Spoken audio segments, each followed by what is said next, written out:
Okay, hi guys. So in the last video, I talked a little bit about the self-organizing thoughts in terms of the self-organizing phases, right? How the phases of that equation need to align and how you can say that that is the ontological mathematical expression in the equation of organizing thoughts or of soul evolution. So we'll touch on that more, but there's some fun YouTube comments to discuss first. So let's go through those, okay? Good. So just a few simple ones from Unique X Slayer. This content is actually such a fresh wind. Aunt Math mixed with this is perfect and just feels so smooth to talk about. You brought it together perfectly. Thank you very much. Yeah, it is a fun topic, and it is nice to recognize the value of European culture, isn't it? And how we really needed that integrated European history and quality of the European culture. You know, it was a monoracial multiculture, right? How that brought about the development in a really integrated fashion, going back, like it's a process that goes back through history. I mean, back to the Pythagoras. I mentioned Hypatia, right? Even long before Hypatia was, Pythagoras, and going back to the philosophers. I mean, this is a unique European phenomenon. By the time we get to the point of Leibniz and Hegel, and then of course in modern times the author's actually writing down ontological mathematics, man, no one else is close to this. I mean, no one else is anywhere close to this. Like, you don't see these concepts coming from India, coming from China, coming from Africa, coming from anywhere else. I mean, this is a distinctly European creation, brought about through European history and the je ne sais quoi, the quality of its people. I mean, yeah, so that is a nice thing to talk about. A nice thing to acknowledge, right? Because there's some ontological mathematical relevance there. If it's real, if it's empirical, if that's what happened, well, there's a reason for it, and we should appreciate that and study it and see what we can do about it, right? And yeah, question whether or not we have a right to impose European standards on other people. So we'll get to that in a second. Christina says, interesting. A thought about IQ. Dr. Anthony Chaffee and more discovered that before humans began with agriculture, with bigger brains, were taller, bigger jaws, and no fractures in the skeleton and the bones, unlike what was witnessed after the agricultural revolution. That's got to be ontological evidence as well. I'm not sure what she means by ontological evidence, but I appreciate this comment because it's kind of worrisome. If civilization meant that our brains get smaller and our IQ reduces, that's very dangerous. It's almost, then you can picture it as a sort of, you have a window of opportunity where you have the large brains and the high IQ developed from very primitive living where it was very, very difficult to live. And as a human with no natural bodily resources to protect yourself, you really have to exercise your brain and abstract thinking in order to survive. So that certainly, and then that was certainly, especially for European people living in the north, you have to abstract time, right? You have to have the abstract concept of time and say, cold is coming, I need to have some resources for when the cold comes, right? And so you have this thrust of this development of high IQ and abstract thinking. But what that will eventually create is a civilization which then does not require the application of high IQ so much, and you got to just hope that there was enough momentum in that IQ that was developed, in that spirit of survival that was developed, that'll carry through the civilization to collective gnosis. And if it doesn't reach that point, then it's going to stall. And you could almost say that, yeah, that's exactly what's going on, is there is a force out here, as I identified in my Planet Wars book, that is absolutely trying to stop us from reaching that point where we will reach collective gnosis as a civilization. We will fall short because we're being saddled with these parasites and, of course, the terrible food and the toxins we're eating and the horrible healthcare system that's just destroying us. So, yeah, it's kind of like we need to make sure this happens, and what we have remaining of our spirit and our brain size and high IQs, we need to make sure we leverage that to get to the finish line, because if it doesn't carry us all the way there, we're going to fall back into ignorance and not make it. And this falls right in line with Hockney's warnings throughout the Illuminism books that that's a very real possibility. And the stakes couldn't be higher because, I mean, on the one hand, as I point out in my book, the stakes are the planet. The planet is going to get destroyed from idiocy. But not only that, I mean, that's a pretty big stake. The planet is a stake, but the stakes are even bigger than that. We're talking about gnosis, making it to becoming gods. And if we don't do that, our souls are going to have to, what? If this planet gets destroyed and we fall short of reaching that finish line of collective gnosis where we bring the whole planet up to becoming gods, to not needing to exist in matter anymore, if we don't make that finish line, what are we going to do? We're going to have to go find another planet to start all over again on. That's not going to be fun and nice. I mean, I'd kind of like to get out of here as soon as possible, you know, or sooner rather than later. It's not going to be fun if we have to go find another planet to finish this on, or if we're just going to have to sit around in our current state and wait for other planets to finish it for us on our behalf, you know. Could be waiting a very long time. Anyway, Mushroom Zulu. Nice name. No multiculturalism, and you can't tolerate intolerance. So I simply responded saying, yes, precisely, since we cannot tolerate intolerance, we cannot tolerate those who are intolerant to the European people from which Illuminism and ontological mathematics came. And we certainly find a hell of a lot of intolerance towards European people, aka white people, don't we? I mean, this is still a phenomenon. You can still go out and exercise this test. Go out. I ask you to, if you're skeptical of what I'm talking about here, go and exercise this as an empirical test and see what happens. But certainly a few years ago, this was all over the meme sphere and the message boards. Print out a piece of paper that says it's okay to be white and see what happens to you. You could be killed. I mean, seriously, you could be killed for that in certain areas of the world.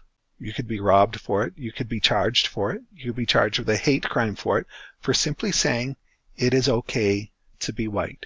Now, when that meme came out, it was all over the news. White supremacy, hatred, awfulness, so dangerous. And of course, you know, whoever came up with that phrase was brilliant. It was a troll. It was a brilliant troll, just to show the world that we live in, as if you cannot say it's okay to be white. Imagine if we imposed that standard on any other race. It would be so ridiculous and would be understood as racist, right? So anyway, how stupid. That's the world we live in, right? So obviously there's a hell of a lot of intolerance. And why would there be? So now think about it. Think of the Hockney books.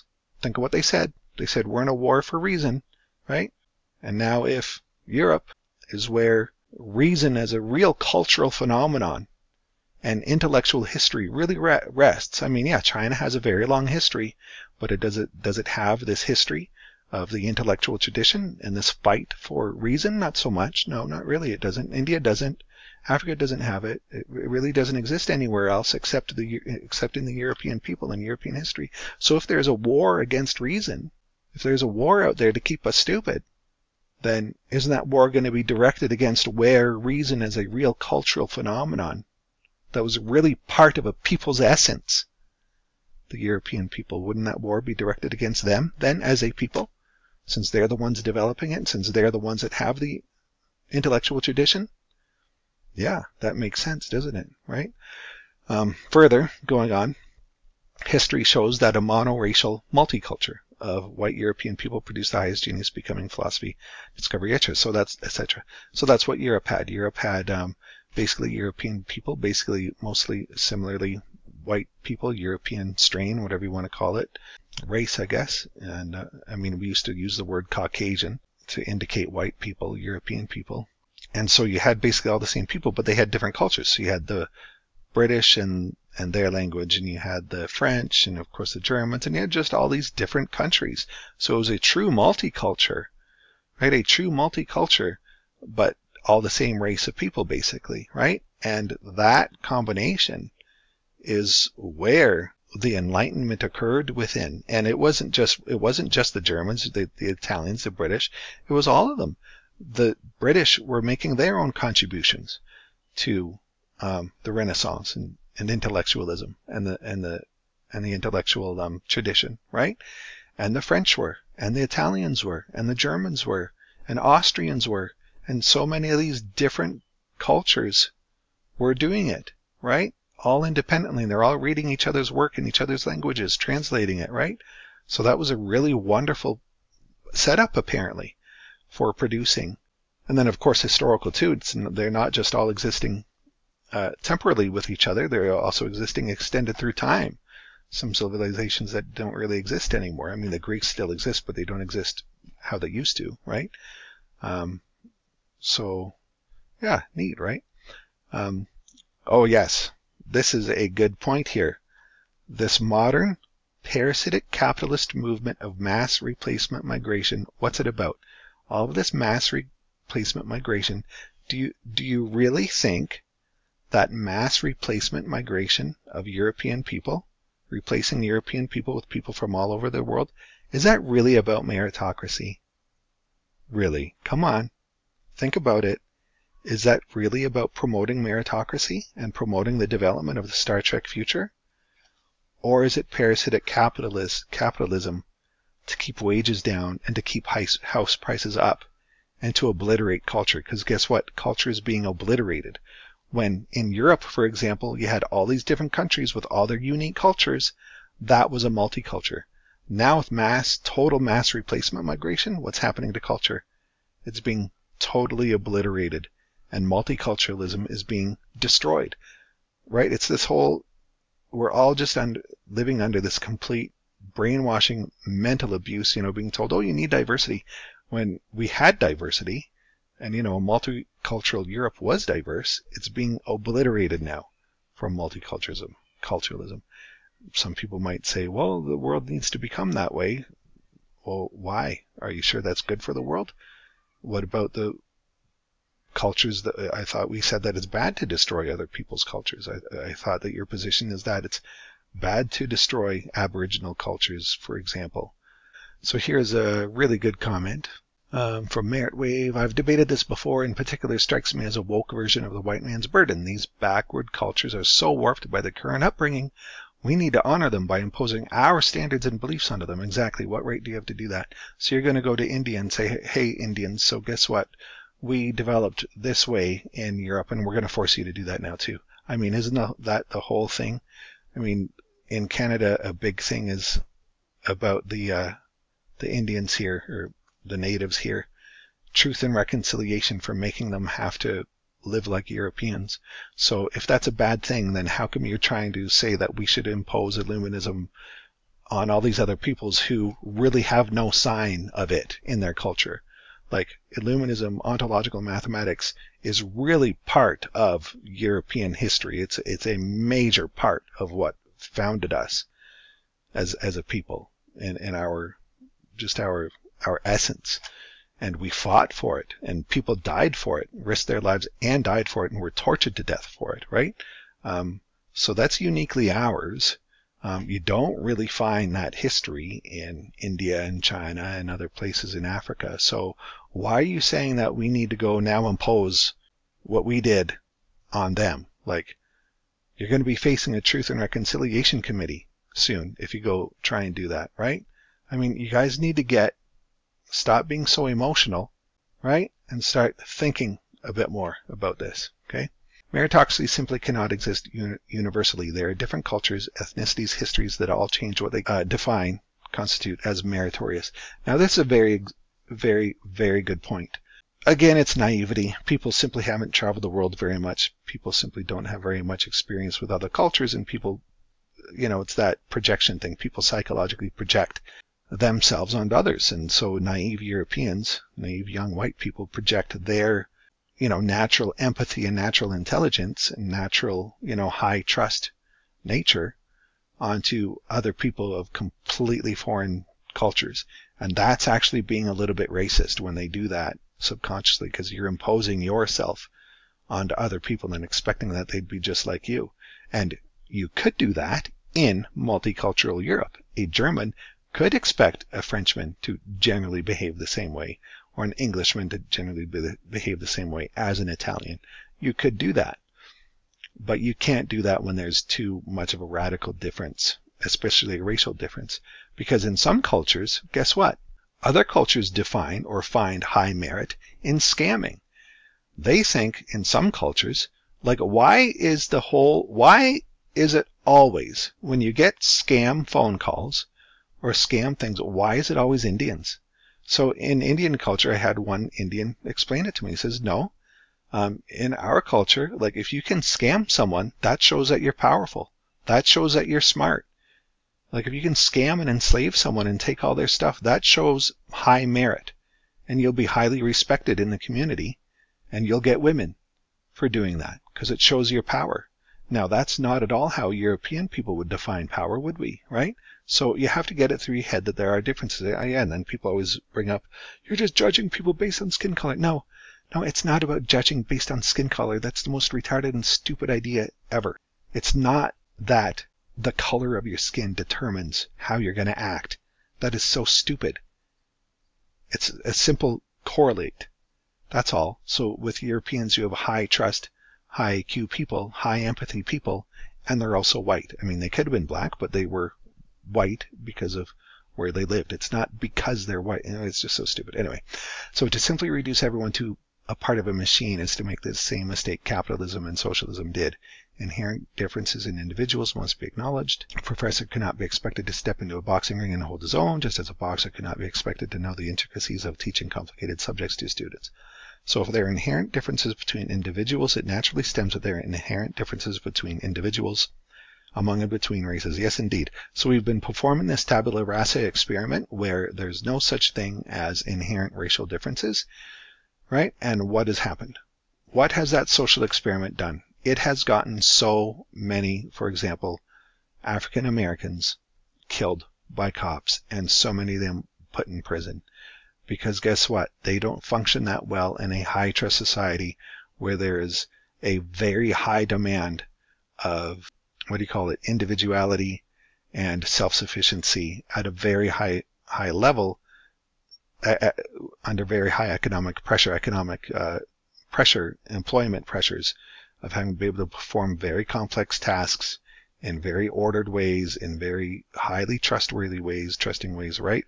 It's not natural for them, and it is, yes, so then it comes up, oh, well, it must be racism, and it must be, no, it's racism in as much as it's racial differences, and that's not a bad thing. And if you simply acknowledge that, guess what? Then we don't have to have the cops killing so many black people. I don't want black people getting killed. I don't think that's nice. I don't think it's nice that so many black people are going to prison, and it's not because of racism. It's because of differences in racial culture. Okay. Inferior and superior is a word that should never be. Exactly. People go so crazy. As soon as you start bringing this up, they say, well, does it imply that white people are superior? It's like, it doesn't have to imply that. We like what we like. We like philosophy. We like high trust. We like not having to lock our doors at night. We like being able to leave our keys in the car. We like, have those trust box things on the end of the road at a farm where you're selling vegetables, and you trust that people will not steal the money that's in the box, that they will leave the money that they're supposed to leave there and take the change they're supposed to leave without being monitored, right? Different groups, different races have different ways of doing things, and it's fine. You don't have to view it as superior or inferior. It's just different. And you should go with what's best for you, right? And what's best for you is going to be who you belong to as a people. So we each excel in things another may fail, and may fail where there's excel. Yeah, so that's a good point, the scamming thing, right? So guess what? White people are very prone to getting scammed, right? They're very stupid, but guess what? An Indian will tell you exactly how you're going to freaking be scammed, and he's going to explain to you how you're going to be psychologically manipulated, and he's going to be able to explain to you what your weaknesses are. And so that's a strength that they have. They understand scamming to a degree that the average white person simply isn't going to understand, because that's not how white people function, but that's a much more common phenomenon in their culture and their race, right? So here's a very good point, and the Illuminati paradigm shift, and that was, I think, by Adam Weishaupt in one of the early sets of books. The writers literally advocate for monocultural city-states based on ethnicity or practices soft segregation. but make a distinction that it not be forced and drawn on ethnic lines necessarily. Yeah, but of course there'd be nothing wrong with that. So anyway, yeah, they, in the early books, certainly advocated for such ideas. Though I've spoken to other Illuminists, and they fully admit that they refuse to engage in discussion with people who even think about giving this subject time. Why? I mean, why? It just shows that they're emotional hysterics, and they're not actually thinking. They're just trying to, again, they're sidlers. They're trying to use ontological mathematics to justify their emotional narcissism and their wish to be the savior of the other races which they think they need to save and tell what the correct way to live is, right? I mean, it's just so strange. I mean, why would you do that? Here you are as a person, and you belong to a people, and your people has this history that it fought for, and they're going to say, oh, you know what? This is only valid if I make black people also live like this and do this, and make black people say that it's also part of their history. It's just so strange. And actually, I think you're narcissists who are doing that. You're emotional, navel-gazing, self-loving narcissists, and you think that you're like, you think of other races as babies, and you need to be their mommy or something and tell them the right way to be or something. It's gross. It's actually really gross. Though I still disagree with your use of the swastika. Yeah, I get that. It's sort of like a test of like autonomy, like how autonomous of a mind do you actually have, and how much can you actually think about what ontological mathematics is connecting to there. So yeah, I get that. I explained that I flipped it, but I mean, nobody's going to recognize that it's flipped and whatnot. And so, yeah, I get that. But, I'm making the point that it's not a symbol of hate. It shouldn't be thought of as a symbol of hate. Either the flipped version or the original version really is a symbol for the grand monad of existence, for the base equation of existence. It really is a beautiful symbol. It really represents, thinking of it as a Venn diagram containing the basic essence of existence being light. It really is a beautiful, beautiful diagram. And so this is a very hard test being presented to people. Can they get over their programming and their guilt complex that's been given to them, right? Over this and think about it.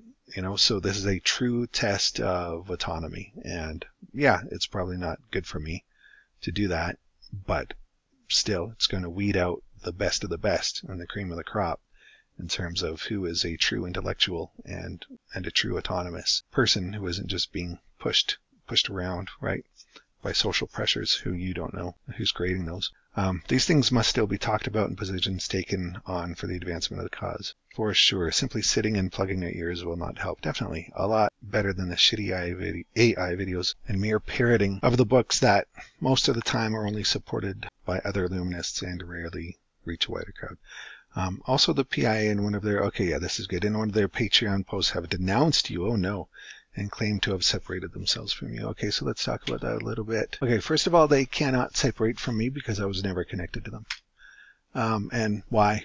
In my last 3 videos, did I use any actual hateful language? Did I say I hated anybody? I never said I hated anybody. In fact, I said I didn't want so many black people to be getting shot and imprisoned in the United States anymore. And I'm offering a solution for that, and the solution is recognizing that maybe there's differences that are important. And again, it's like that whole sign. You're just not allowed to say anything positive about European people and their history. I mean, that's what it is. As soon as you say something positive about European people, wow, European people are so great. They have this intellectual tradition which produced ontological mathematics. Oh, disconnection, anathema. What's the word? Incommunicado. Right? It's just so ridiculous. So do you not get the ridiculous standard here? It's ridiculous. Oh yeah, so stop me. Stop me then. What are you going to do? Who's going to do anything? Who's going to do anything? Stop me. Now think for a minute. Who has shown you what can be done and where to go with ontological mathematics? The experiments which I've proposed and explained, which you can figure out what I'm talking about. If you're smart enough, you can read my books. The script which I've shown I've produced, which would demonstrate the importance of ontological mathematics while applying it and showing how important it is. applying it as I did in my books. I've applied ontological mathematics to science and done what like I was just skimming a few of the books, refreshing on how much Hockney would trash scientists for being unintellectual, for being illogical retards who really are just pretenders. They're not intellectual in the slightest way. They're not rationalists in the slightest way at all. They're just religious bigots in a sense, And I exposed them in the worst possible way. I exposed them in a way that Hockney probably would have never even imagined they could be exposed. Just how incredibly bad they are and what they're doing and what their irrationality is going to lead us to and is leading us to. I mean, have you not read my books? You better go back and read my books. So who's still here after all this time while so many others have fallen by the wayside, right? So there's been lots of others that the supposed PI have denounced, and a lot of the previous ones did certainly deserve it, for sure. I agree with that. In my case, and they stopped. In my case, I'm not stopping. I can't be stopped. What are you going to do to stop me? I'm still developing ontological mathematics. I'm still showing you more insight into the equations and how the equations explain just basic features of existence and of our soul's evolution, which I'm going to do here in a second again. I'll just ask you guys who are following these anonymous Patreon writers, who are you following? Who? Anonymous accounts. So what are you getting out of it? Make you feel like you're an inside dopester? Like, is this a narcissism thing? So you're giving money to people, you have no idea who they are, and they've just been repeating the same material for the past 10 years now. So what are you getting out of it? That you're a follower? I don't know if you are aware of this, but the real PI, they hate followers. They hate them, right? They want autonomous developers. That's me. The truth of the matter is that I am loved by them. They love me, and I love them, and they love the work that I've done. That's the truth, and you'll never find out how I know that, and they'll never tell you that, because you have to be an autonomous person, not a follower. Now, if you want to support me and follow me, that's good, because at least you know me. But you're just following anonymous people. You don't even know who they are. And they're not telling you. Are they writing in their books, hey, we have an experiment that we're going to do. Once you fund us, we're going to do this experiment and demonstrate. They're not doing that, are they? So who the fuck are they? Many of you might not be aware that there was an incident of some kind where some bad guys took Hockney out, and Hockney had to stop writing. And possibly that event was related to something that I had done, unfortunately. But how do you not know that the people who are pretending to be the writers now aren't just parasites? Because they're not really doing much new, are they? Right? And this other thing too about followers, it's a real racial identity problem, which I find with Americans especially, because Americans have really been inducted in this whole civic nationalism thing. And so, but the problem is, it seems that when you take away a person's racial identity, like I have a very strong racial identity because I am a pure Frisian from the north of Holland. And so I have a pretty strong racial identity. Not that I talk about it much, but, I know where I came from. I know, what I belong to. But I find that people that don't have that, or maybe it's related to this, they become zealots, like they become followers. And so they'll say, oh, I'm an Illuminist, or I'm a Scientologist, or I'm a whatever. But then actually upon inspection, they're actually just regurgitators. So they'll be able to regurgitate a page or two. They maybe have a somewhat of an eidetic memory or something like that, and they can regurgitate a page or come up with a quote here or there. But you ask them a question where there's a paradox and they need to solve it, applying the principles that they're supposed to follow, and they can't do it. And they'll just repeat something as an answer, which actually is not an answer. You know what I mean? So it seems like when you lack a racial identity, you make ideologies your identity. But when you do that, you just become a religious bigot. You just become a zealot. And you're not actually autonomously conducting that identity or religion or what you're supposed to be. You're just repeating it as an identity to associate yourself with it, right? So anyway, just some perspective on that. So now here, back to this. So the God Factory, back to demonstrating ontological mathematics and concepts. So this is all the way from the God Factory, which a lot of you may not know. This is actually the first book. They started calling it the second book for some reason in the God series, but it was actually their first major book release, was the God Factory. Their first, and you wouldn't know that unless you were there right from the beginning. So this quote, "Our own mental processes take us as close to the will to power and its mania for self-organization as it's possible to get." Remember what I was talking about? Organization and self-organization? If you're not aware, when you do the square brackets and the dots, just to explain to people may not know this, that means that you've removed a section, but the section you've removed does not change the content of everything that follows, right? So it means you've just removed something which is irrelevant to the point being made, okay? I don't know. People might not know that. So think of obsessive compulsive disorder, a mania. Why do I keep saying it that way? Mania for organizing things. Everything must be in its precise place. Where does that peculiar habit originate, if not in some primal aspect of the cosmos? Obsessive compulsive disorder, OCD, reflects an obsession with organization. Consider the Jews with over 600 rules to obey, to organize and control every aspect of their lives. Consider the Muslims with their prayers 5 times a day, every day of their lives, controlling the flow of their lives in every way. Are these not a type of obsessive compulsion? How on earth could scientific materialism explain these extraordinary disorders as the mere shuffling of inert atoms? However, they make perfect sense in terms of being pathological expressions of an intrinsic feature of existence itself, a desire to organize and control the world mathematically. One way or another, mathematics and self-organization are oozing out everywhere. And so, of course, if this is the equation for the monad, where's the only place where disorganization and reorganization can take place? The only place it can take place is in the phase differences between the different frequencies, right?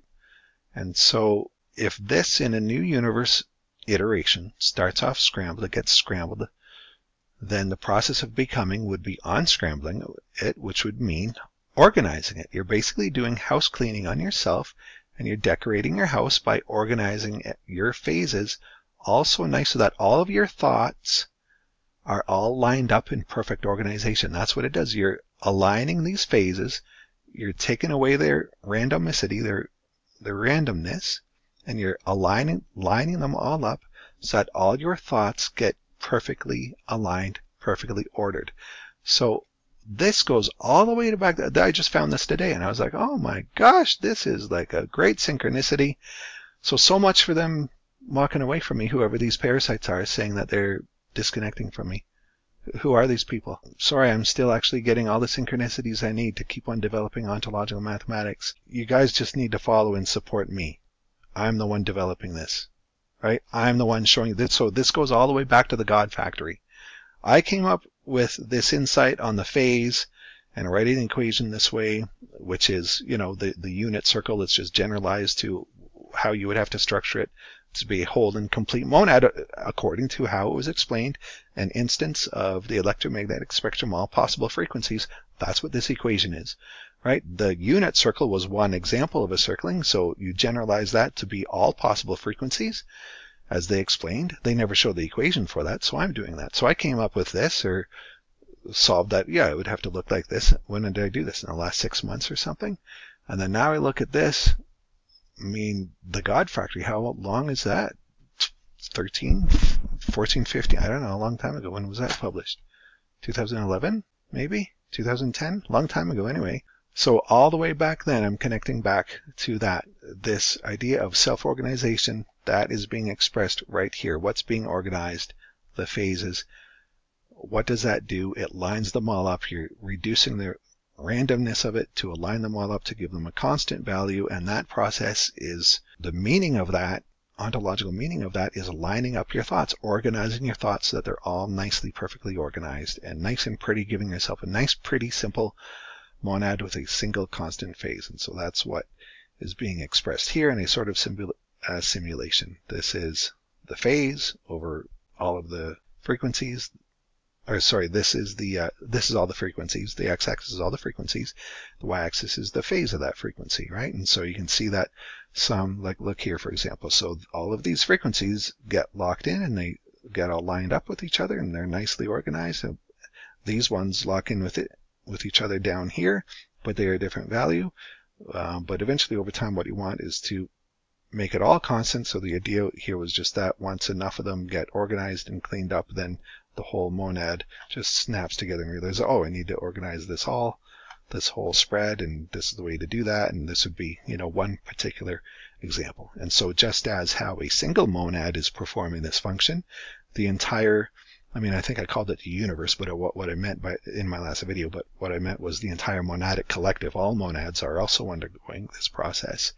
And the state of perfect organization for the whole monadic collective would be for it to then to arrive at a single phi. So individually, monads may arrive at their own single phi, at their own constant phi, that is. But then once they start interacting at that level, then they will start sharing the same best phi. And you could say also that maybe the phi that you end at, the constant phi that you end at the end of a universe is different for each and every single universe, which, allows for each, and, because there is going to be almost an infinite number of possible values for this phi. So anyway, the point is that every single universe could end at a different constant phi, meaning that every universe would have a unique history and a unique ending. It also could be that there is actually one single preferred best phi for every universe to end at, and that's what it's actually moving to. What that value might be, that would be the most profound and divine question to ponder and to solve ever. It could just be zero, or, that would be really simple.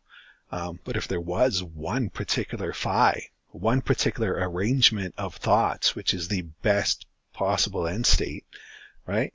Then, like, if there's one possible arrangement of thoughts, ordering of thoughts, which is the best one, then that might indicate that there's a universal best phi, best phase value that everything is moving towards.